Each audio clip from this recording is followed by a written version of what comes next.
김건희 특별법 이거 문제점이 뭘까요, 형님?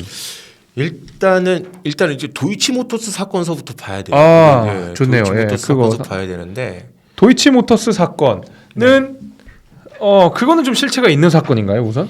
일단은 뭐 1심 판결까지 선고가 됐긴 했어요. 네. 근데 이제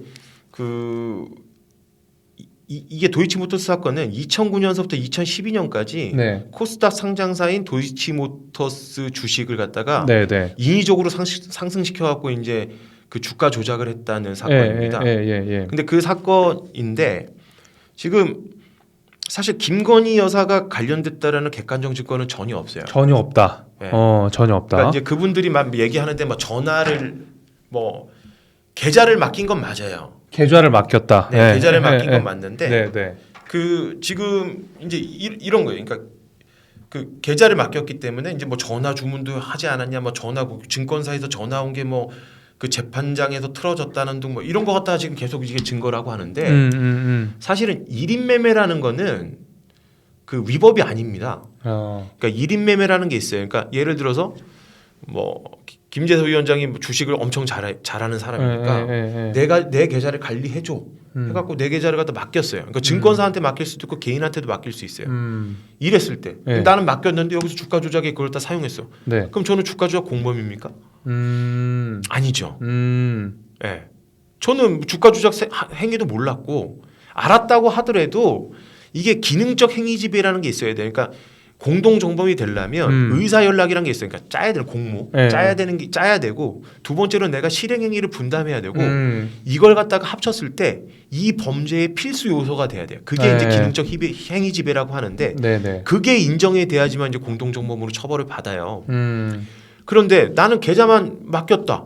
이것 말고 다른 증거가 있어요 지금? 없죠. 그리고 두 번째. 거기 어떤 관련자도 김건희 여사가 여기에 관여했다고 진술한 적이 없어요. 그래요. 어떤 사람들도 네, 어떤 사람들도 이거 김건희 여사가 이 사건에 있어서 그 뭐 쩐주였다 이렇게 대답을 한 사람이 아무도 없어요. 그리고 우리랑 공모해서 한 거다 이렇게 대답한 사람이 없어요. 그런 진술이라도 있었으면 소환 조사가 있었겠죠. 네. 그러면 그것이 예를 들면 민주당의 주장대로 이것이 검찰공화국 검찰 대통령이기 때문에 영부인을 소환 조사 못한다라는 주장은 틀린 얘기네요. 틀린 얘기죠. 이게 한번 보세요. 이게 어떻게 하게 됐냐면 이게 이제 제가 아는 바대로 말씀을 드릴게요. 이게 윤석열 대통령이 예전에 그 막 국정원 댓글 조작 사건 딱 시작하니까 경찰청 중대범죄수사과라는 데서 2013년도에 이거를 갖다가 내사를 해요. 내사를 하는데 내사를 했다가 혐의점을 발견하지 못해서 내사 종결을 합니다. 내사 종결을 했는데 그 이후에 이 경찰관 한 분이 이 내사 보고서를 유출을 해갖고 뉴스타파에 줍니다. 뉴스타파에 주니까 뉴스타파에서 그런 기사가 쫙 나갈 거 아니에요. 예. 그때 또 때마침 그 윤석열 대통령이 조국 장관을 수사할 때였는데 그때 이제 2020년 4월인가 그때 이제 누가 이걸 고발을 합니다. 누가 고발하겠습니까? 지금 이제 핫하신 분들 다 나서 추미애 나오고 송길 나오고 그렇죠. 한번 맞춰 보세요. 한 분이 더 이걸 고발한 사람이 누군지 한번 맞춰 보세요. 최강욱. 맞았습니다. 진짜 핫하신 분들 다 나오네. 네. 최강욱이 이걸 고발했어요. 빠지질 않아 그 양반은 어디 가서. 근데 저희가 2020년 4월에 고발을 한 거예요. 2020년 4월에. 그러면 2020년 4월이고 정권 교체가 된 게 2022년 3월이잖아요. 그죠? 그러면은 거의 2년 동안 이걸 탈탈 털어서 수사를 했어요. 그리고 2020년 4월이라고 하면 제가 선거를 치러봤기 때문에 민주당이 가장 힘쓸 때가 2020년 4월이에요. 그러니까요. 가장 정권에 힘이 쓸 때가. 그럼 그때 막 뭐 수사 배제시키고 뭐 해서 뭐 수사 지휘도 못 받게 하고 하든 민주당 검찰에서 이걸 탈탈 턴 거예요. 탈탈 털었는데 소환 조사도 한번 못했잖아요, 그죠? 그런 상황인 거예요. 그러니까 소환 조사도 못했는데 지금 와서 또 다시 특검을 하자는 거예요. 그러니까 검찰 수사가 예를 들면은 뭐 어떤 정권의 실세가 있다든지 아니면 그 뭐 유력 정치인이라든지 이제 수사 자체에 난항을 겪을 때 특별검사 제도를 둬가지고 거기를 통해서 이제 제대로 된 수사를 하자라고 하는 건데 이미 경찰 단계에서도 수사를 할 수가 없는 그러니까 혐의점이 없어가지고 수사를 네. 못한 사안을 굳이 특검으로 가져왔다는 말씀이네요. 그렇죠. 아. 그래서 요거는 일단은 지금 도이치모터스 사건에 대한 개요는 요 정도만 말씀을 드리고 네. 좀 아까 전에 뭐 좀 하나 띄워달라고 했는데 특검. 예, 제가 그 한번 한글 파일 하나 띄워주세요. 네. 아니 한글 파일 아니고 예, 그렇죠. 예. 네이버에 하나 자료 제가 이거 보내드렸던 거. 쉬운 걸로 찾았어요. 왜냐하면 일부러 제가 이제 특검을 반대하는 이유를 갖다 조금 설명을 드리려고요.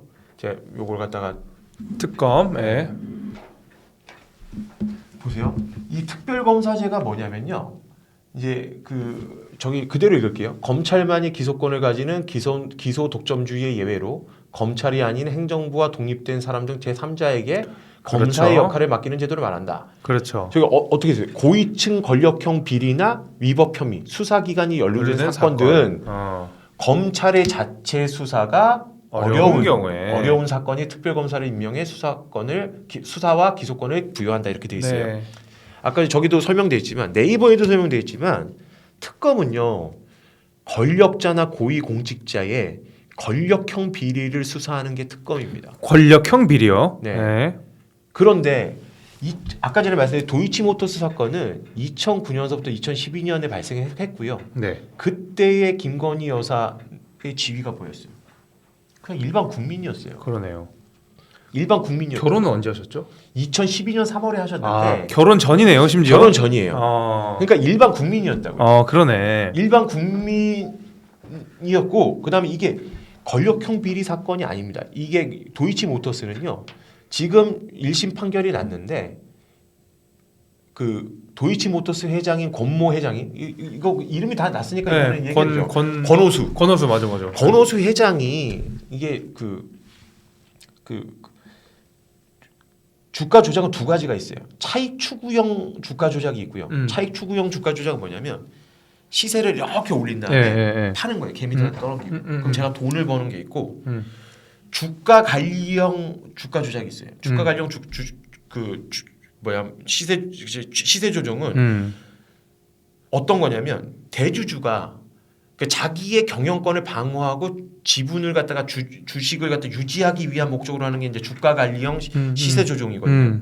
근데 이거는 주가 관리형 시세 조정이라고 이미 판결이 났어요. 1심에서. 그러니까 이건 권력자가 어느 누구도 어떤 권력자도 여기에 개입된 바가 없는 사건입니다. 그러니까 우리가 알고 있는 일반적인 주가 조작 사건이지 여기는 이 사건은 권력형 비리에 해당이 안 돼요. 그러니까 권력형 비리에 해당하지도 않고 그 당시에 권력자도 아닌 사람의 범죄를 뭐 10년이 벌써 넘었죠. 2009년에서 지금 2009년에서 14년 전 범죄인데 이걸 갖다 특검을 하자고요? 저는 반대입니다. 이거는 특검의 취지에도 어긋나요. 특검을 하겠다는 것 자체가 이 특검의 취지에 어긋납니다. 그래서 이제 첫 번째가 반대입니다. 저는. 그리고 오케이. 아까 전에 띄워주신 거 한번 좀 다시 한번 띄워주세요. 밑으로 쭉 내려보시면 지금까지 이제 더 내려보세요. 이제 한국에서 특검을 어떤 걸 했냐라고 이렇게 쭉 나오거든요. 다 쭉 내리면. 조금 더 내려주세요. 내려주시면 돼요. 그냥 쭉 스크롤 계속 내리세요. 그러면 쭉 내리시면 이제 나와요. 여기서 나오면 이게 그냥 네이버에 나온 거예요. 역대 특검 수사하면 조폐곡사 파업 유도 특검. 그다음에 또 내리면 막 이렇게 나오잖아요. 온로비 특검, 이용호 게이트 특검, 대북 송금 특검, 노무현 대통령 측근 비리 의혹 사건, 뭐 삼성 비자금 특검. 다 모두 권력자의 권력형 비리를 수사하는 뭐 드루킹 특검, 최순실 특검 뭐 그렇죠. 이런 거. 그런데 이렇게 지금 우리나라 특검 역사상 일반인일 때 권력형 비리가 아닌 사건을 갖다 특검을 한 적이 있었나요? 단 한 번도 없었습니다. 그런데 이걸 갖다 지금 특검을 하자는 거는 이거는 제가 봤을 땐 특검법의 취지에 완전히 어긋납니다. 그러니까 근데 이제 그런 거 있잖아요. 이게 뭔가 김건희 여사에 대한 여러 가지 이제 정치적 이슈들이 있다 보니까 거기에 대한 뭐라 해야 될까요? 좀 정치적인 대응인 거잖아요. 저게 이제 어떤 법률적인 대응이라기보다는 그렇죠. 근데 사실 그러면은 특검법을 좀 연말에 띄우는 것은 결과적으로는 총선용이다 이렇게 지금 형님도 해석을 하시겠네요. 그렇죠. 그래서 이제 어, 제가 두 번째로 반대하는 이유는 이래요. 이게 지금 민주당에서는 지금 뭐 탄핵도 지금 뭐 이동관 방통위원장 뭐 검사 2명 탄핵했잖아요, 그죠? 네, 네. 우리나라가 이제 탄핵 공화국이 됐어요. 탄핵 공화국. 제가 봤을 때 전 세계에서 탄핵 발이 1등일 것 같아요. 그죠? 그렇게 거의 그럴 동북아시아 중에서는 그럴 것 같아요. 예. 예. 아니 그리고 이게 남미는 좀 예. 특검도 정치적 목적으로 하는 거잖아요. 이게 그렇죠, 제가 그렇죠. 봤을 때 총선을 겨냥을 해갖고 총선 때까지 특검을 하게 되면 예, 예. 최소한 소환 조사는 할 거 아니에요. 그죠? 그렇죠, 그렇죠. 왜냐면 특검이 해야 되니까 그러면 얘네들 입장은 이런 것 같아요. 저는 어떻게든 총선 전까지 김건희 여사를 포토라인에 한번 세우겠다 이거예요. 그죠? 제 생각인 거예요. 그러면 이건 크다. 그렇지. 이렇게 생각을 하는 거 그럼 같아요. 영향이 있겠지. 저도 영향이 선거 치르는 있죠. 입장에서 그런 건 영향이 있을 것 그럼 같아요. 여론이 확 전환되겠죠. 그럴 수 있죠. 예. 그러니까 이게 지금 탄핵도 그렇고 특검도 그렇고 민주당에서는 이 사법제도를 갖다 남용하고 있는 거예요. 탄핵도요. 사실은 이게 헌법과 법률에 중대한 위반이 있을 때 하는 예. 거고 이게 사법제도가 제대로 돌아갈 때는 하면 안 돼. 이게 탄핵도 최우수단석이라는 게 있어갖고 그럼요. 그렇게 남용을 하면 안 되는 거예요. 근데 자꾸 민주당에서는 지금 이 사법제도를 남용을 하는 거예요. 민주주의를 지키고 피해자를 구제하는 사법제도를 자기네들이 정치적 목적에 따라서 끌어쓰는 거라고요. 그러니까 이거는 하면 안 된다고요. 예. 그러니까 사실 이제 이동관 방통위원장 탄핵 문제에 있어서도 저도 이제 보니까 뭐 이런저런 비판들 문제 제기도 있었던 건 알아요.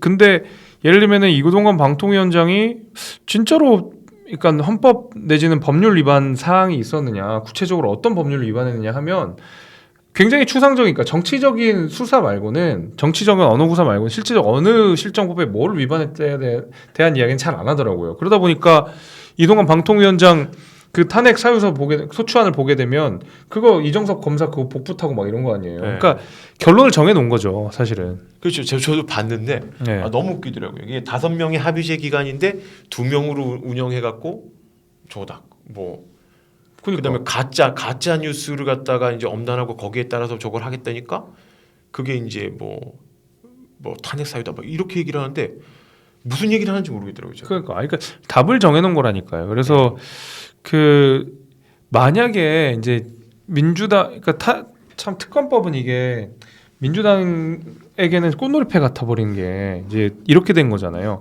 받으면 받는 대로 포토라인을 세울 거고 네. 안 받으면 안 받는 대로 저거 봐라. 저 캥기는 게 있으니까 저러는 거 아니냐라고 계속 밀어붙일 거 아니에요. 네. 그래서 요거를 우리가 어떤 식으로 대응을 하면 좋을까요? 그 이제 국민의힘의 전략이 있어야 되니까. 그러니까 저는 그렇게 생각을 해요. 그러니까 저는 진짜 말씀을 드리고 싶은 게 국민의힘에서도 국민들한테 이런 얘기를 해야 돼요. 자꾸 뭐 정쟁용이기 때문에 이렇다 이렇게 하는 게 아니라 국민들을 설득해야죠. 이게 왜 특검을 갖다 우리가 받으면 안 되는지 이걸 좀 설명할 필요가 있다고 생각해요.